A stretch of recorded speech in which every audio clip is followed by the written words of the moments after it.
Soy Luis Rojas, trabajo en base de investigaciones sociales y soy economista y docente universitario. Las semillas transgénicas me parece importante analizarlas dentro de un contexto, dentro de un marco, dentro de un sistema productivo específico. Estas semillas forman parte de un sistema de producción a gran escala de monocultivos intensivos en inversión de capital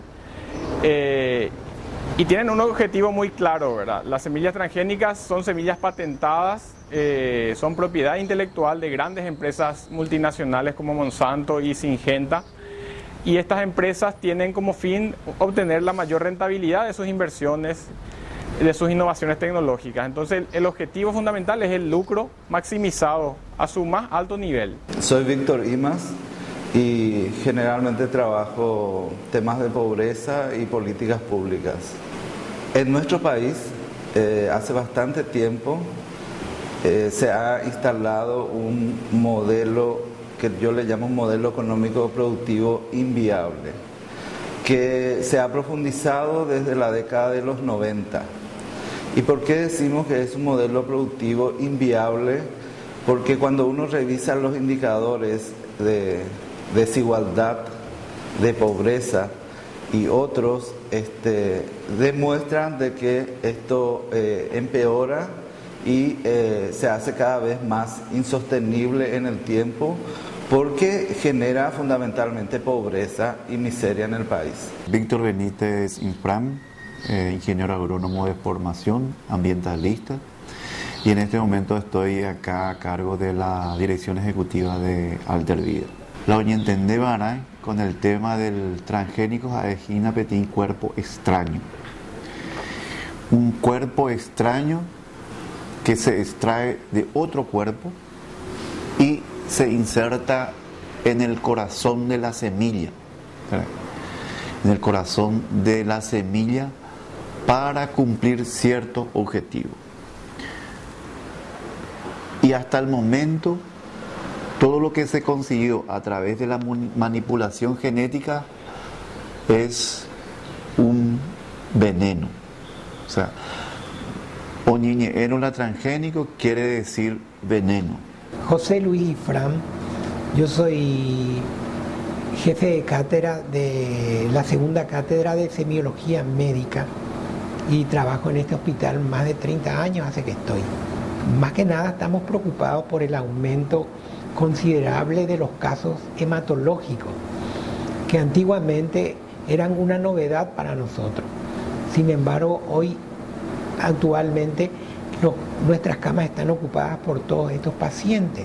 Yo soy la doctora Estela Benítez Leite, soy profesor de pediatría en la Universidad Nacional.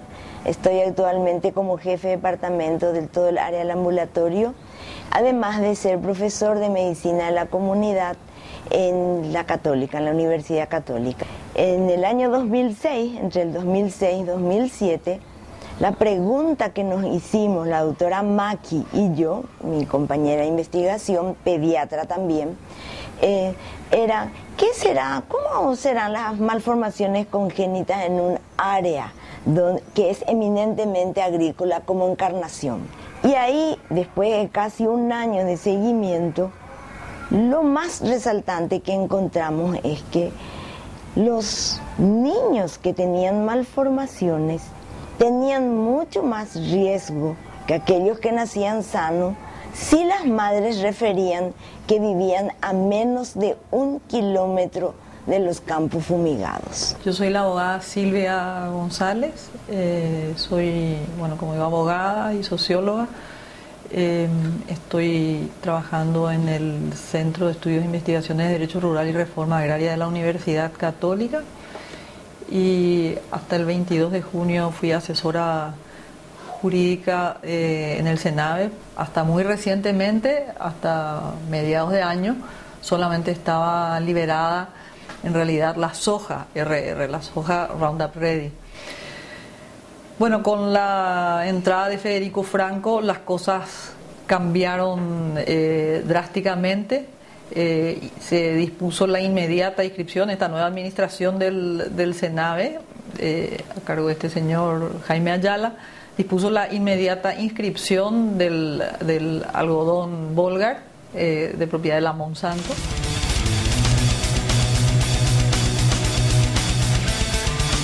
El modelo a gran escala no genera muchas fuentes de trabajo, mucho empleo, mucha demanda de trabajadores y trabajadoras, sino más bien los excluye. Es una agricultura sin agricultores, intensiva en capital. Por tanto, genera un proceso de exclusión, un proceso migratorio hacia las periferias urbanas empobrecidas y hace que se agudicen los problemas sociales. Escasez de empleo, altos niveles de pobreza, creciente criminalidad, delincuencia por falta de oportunidades y matemáticamente se reproduce un aumento de la desigualdad económica, de ingresos, la desigualdad social en general. Solamente dos elementos de desigualdad. Una es la desigualdad del ingreso.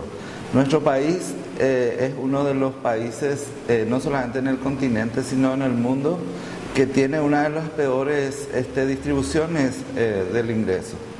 El 10% más rico concentra alrededor del 41% de los ingresos o de la riqueza que se genera en nuestro país, mientras que el 10% más pobre apenas le alcanza el 1% de esa riqueza. Es un dato fundamental. Otro dato importantísimo es lo que todo el mundo conoce, que es el tema de la concentración de la tierra. Una minoría, digamos, de los propietarios tiene el 86% de la superficie de la tierra productiva.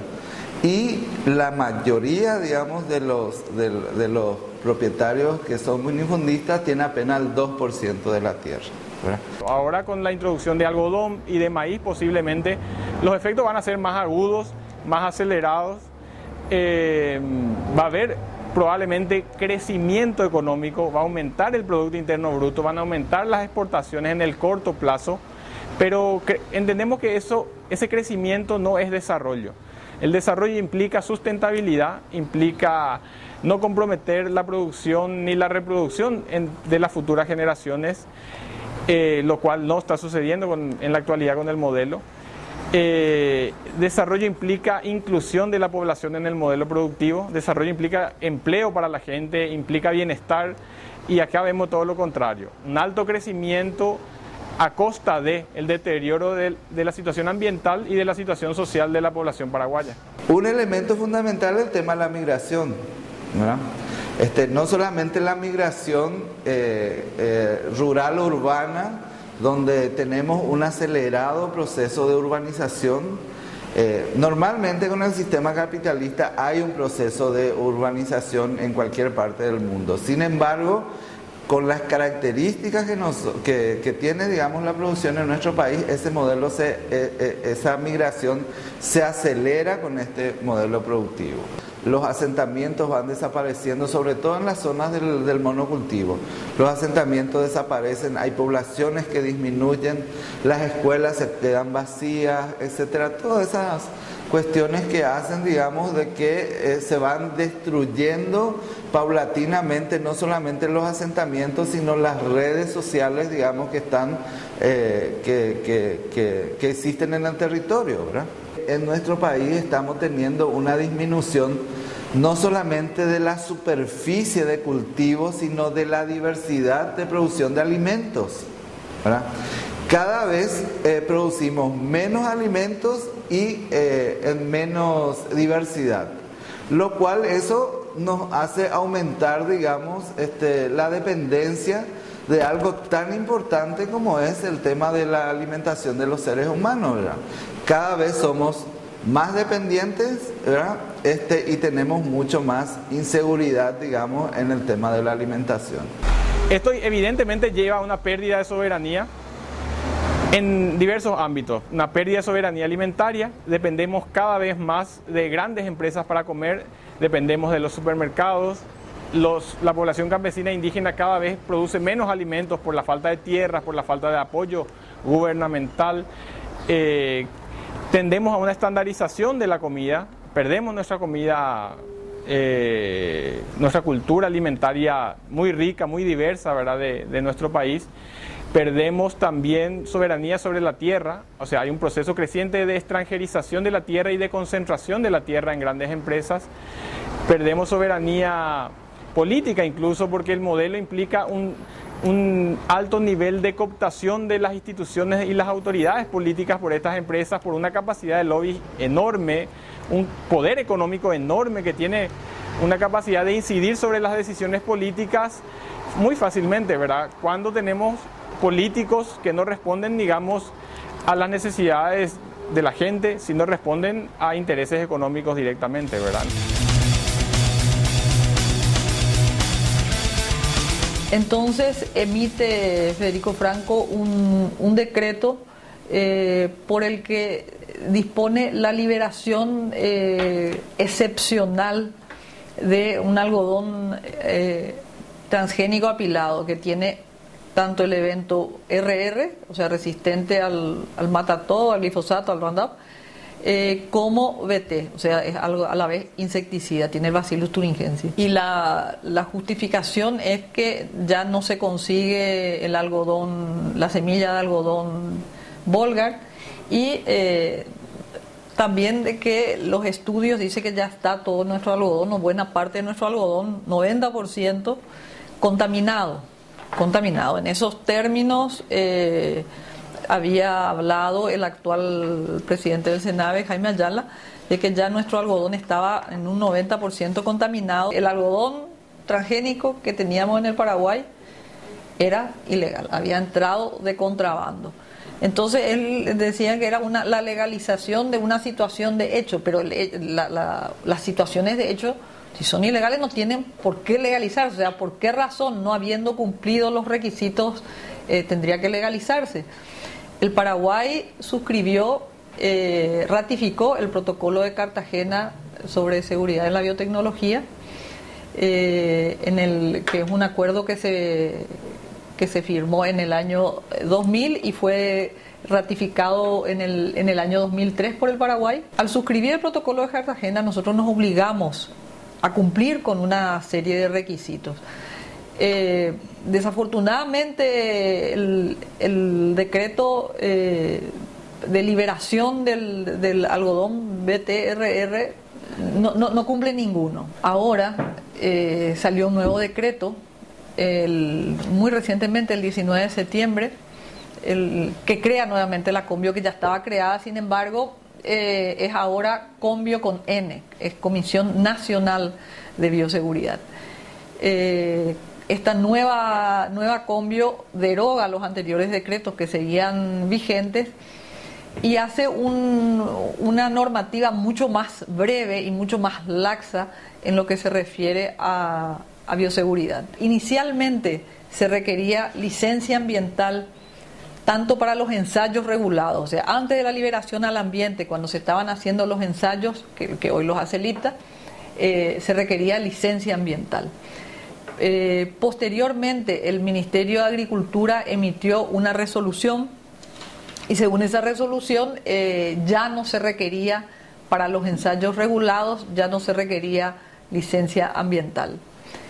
Pero ahora, este nuevo decreto, ya directamente el decreto 96-99 ya no habla de la licencia ambiental ni siquiera para la liberación comercial. En este momento el Ministerio de Agricultura, a mi humilde criterio, es juez y parte en este tema. La Comisión de Bioseguridad ya pasa a ser una dependencia, depende directamente del Ministerio de Agricultura, y habiendo derogado los anteriores decretos vinculados con el tema, donde estaba todo el procedimiento que debe hacer una persona interesada en registrar un transgénico, en este momento se eliminó, se derogó toda esa normativa donde están todos los pasos a seguir y donde anteriormente se hablaba de la licencia ambiental, y ahora ya no se habla de licencia ambiental y deja la reglamentación a cargo del MAC, ¿verdad? Cuando nosotros estamos hablando de posibles daños a la salud, sobre lo que el MAC no tiene nada que ver,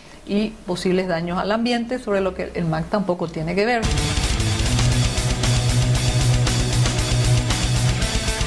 En el tema transgénico no hay que generalizar, hay que ir caso por caso.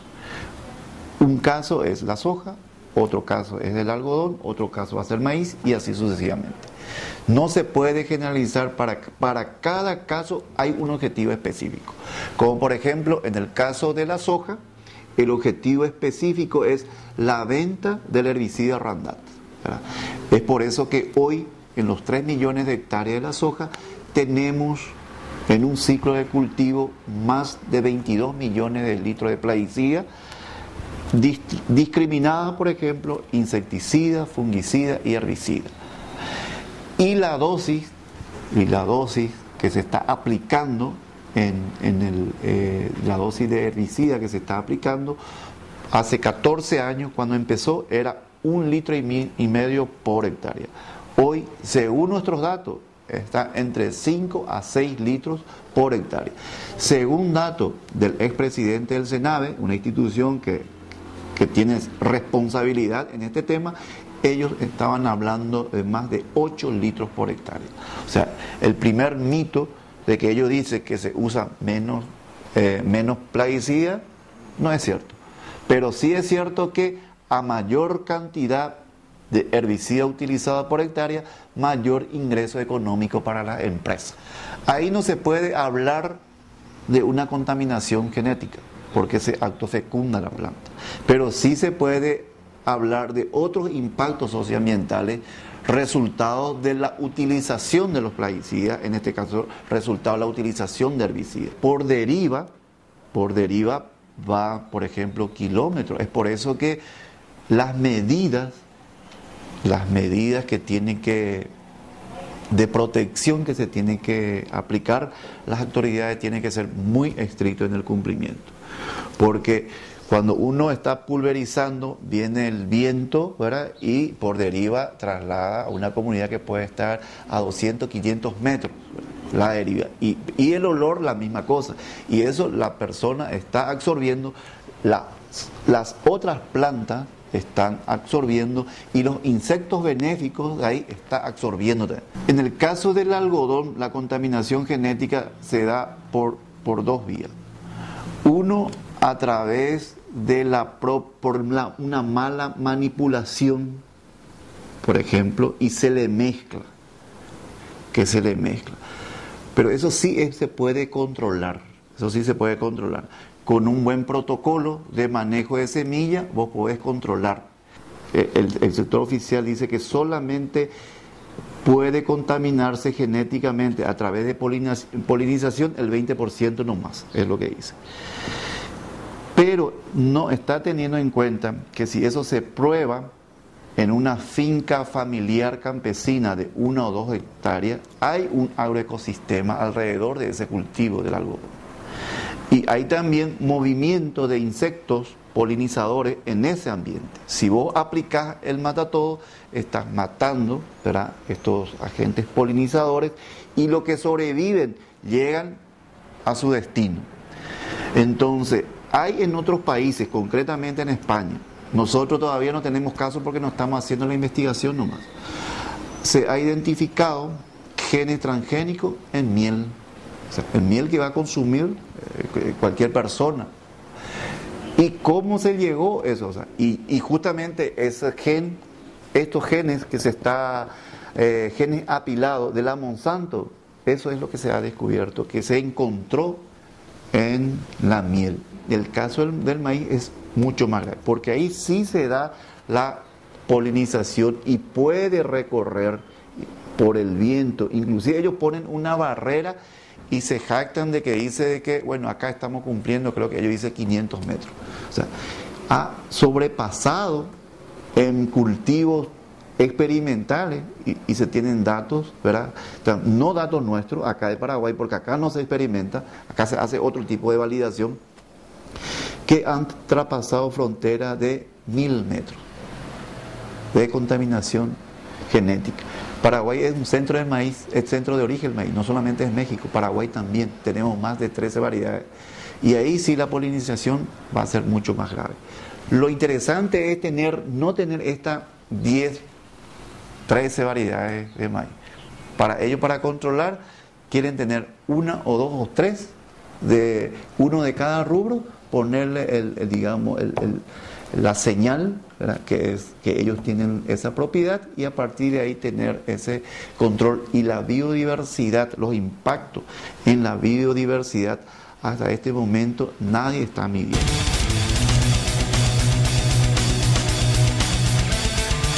Y los transgénicos, uno cuando crea una semilla transgénica, modifica el genoma de una semilla. Nosotros tenemos estudiado de que en el organismo existen 100.000 genes. Tenemos nuestros genomas propios. Cada uno de nosotros tenemos 100.000 genes. Y esos genes son los que determinan el comportamiento de los diferentes órganos, hasta el comportamiento y actitud de cada uno de nosotros, y que forman el carácter y la personalidad nuestra. ¿Qué hacen los transgénicos? Los transgénicos son también semillas donde se traslocan los cromosomas para darle cierta característica de invulnerabilidad, por ejemplo, a los agrotóxicos. Ellos resisten todo, no, sin embargo, los cultivos originales que mueren ante el uso de agrotóxicos. En la Facultad de Medicina son pocas las personas que saben de esta casuística, y además nos enseña las consecuencias de los transgénicos y agrotóxicos en la facultad. Y nos habían dicho de que en pediatría existen casos y se encuentran desbordados, e incluso están en turno de espera para ocupar cama. De los casos que se internan son las leucemias, los linfomas y las reticulopatías, que incluyen una serie de enfermedades donde la médula, donde se forman los glóbulos rojos, plaquetas, y los blancos no pueden formarse. A un grupo de alumnos, ellos eligen por año un trabajo de investigación que van a hacer. Un grupo hizo sobre estas enfermedades y concluyeron de que en el año 2009 tenían 5 casos hematológicos, ya sea de linfoma, leucemia o agranulocitopenia. Sin embargo, actualmente no terminó el año y tenemos ya 33 casos. Es un aumento en esta cátedra más del 600%. Pero los datos que manejamos, ¿verdad?, en esta región es que los cánceres en general, y dentro de estos están los hematológicos, que ocupaban el lugar número 17, actualmente están en el 3er caso. Y hablando con los hematólogos, pensamos que el próximo año van a estar en el 2º lugar de los cánceres. Es decir, que en niños se ven más casos hematológicos y también malformaciones debido a estas casuísticas. Entonces, ¿qué hay sobre malformaciones congénitas y plaguicidas? En general hay muchos escritos, pero muchos plaguicidas pueden ser, nosotros le llamamos disruptores endocrinos, porque se asemejan, hacen como si fueran hormonas. Y entonces, por decirles, tienen problema malformación, tiene criptorquidia, quiere decir que el testículo o el huevito no baja, ¿verdad? O algunos varones parecen mujeres, o mujeres parecen varones, o bien, también se describe y muy bien, infertilidad. Eso habría que investigar en el campo. Hay muchas mujeres que tienen mucho sangrado, endometriosis se llama eso, y da más riesgo de cáncer. O bien, también los plaguicidas pueden disminuir las ganas de tener sexo. Eso se llama disminución de la libido. Entonces, hay que hacer notar cuando está pasando eso. Los plaguicidas pueden entrar por varias vías, ¿verdad? A través de la piel, a través de la respiración, de la ingestión en el estómago, ¿verdad? También encontramos muchos abortos espontáneos, pero en esa investigación no pensamos que teníamos que registrar, y fue una pena.